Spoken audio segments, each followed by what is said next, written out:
ગઈકાલે માધવપુર ગામે મચ્છીનો દંગો ભાડે આપવા બાબતે પૈસાની લેતી દેતીમાં બે જૂથ વચ્ચે મારામારી થઈ હતી, જે મામલે સામસામી ક્રોસ પોલીસ ફરિયાદ નોંધાઈ છે। ત્યારે પોલીસે સમગ્ર મામલે તપાસ હાથ ધરી છે।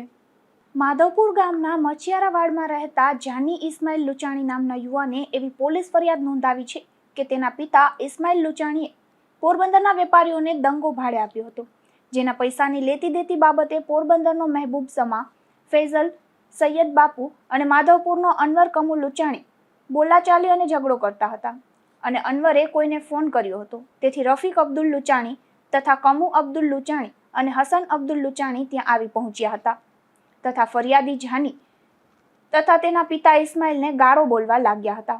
એ દરમિયાન માધવપુરનો હસન અબ્દુલ લુચાણી ઉશ્કેરાઈ ગયો હતો અને લાકડાના ધોકાથી જાનીને મારવા લાગ્યો હતો, તો કમુ અબ્દુલ લુચાણીએ પણ ધોકા વડે ફ્રેક્ચર જેવી ગંભીર ઈજા કરી હતી। તમામ ઈસમો ધોકા પાઇપ વડે મારવા લાગ્યા હતા। જાનીના પિતા ઇસ્માઇલ સાથે ઝપાઝપી કરીને મારવામાં આવ્યો હતો અને ત્યારબાદ ધમકી આપી હતી।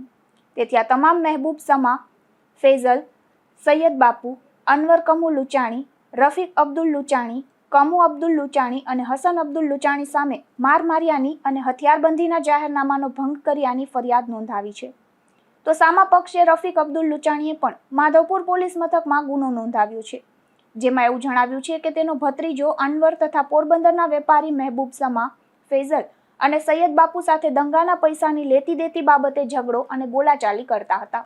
તેથી રફીક અબ્દુલ લુચાણી અને તેની પત્ની જેનુબેન સમજાવવા ગયા, ત્યારે ઇસ્માઇલ સુલેમાન લુચાણી, જાની ઇસ્માઇલ લુચાણી અને હાજી ઇસ્માઇલ લુચાણી ઉશ્કેરાઈ ગયા હતા અને લોખંડનો પાઇપ લઈને આંખના નેણ પર માર્યો હતો, જેથી રફીકની પત્ની જેનુબેન બચાવવા માટે વચ્ચે પડતા જાની અને હાજીએ જેનુબેનને ઢીકા પાટુનો માર મારીને ધમકી આપી હતી, જે બંને ફરિયાદના આધારે પોલીસે વધુ તપાસ હાથ ધરી છે। નિપુલ પોપટ સાથે અશોક થાનકી, ગુજરાત ન્યૂઝ, પોરબંદર।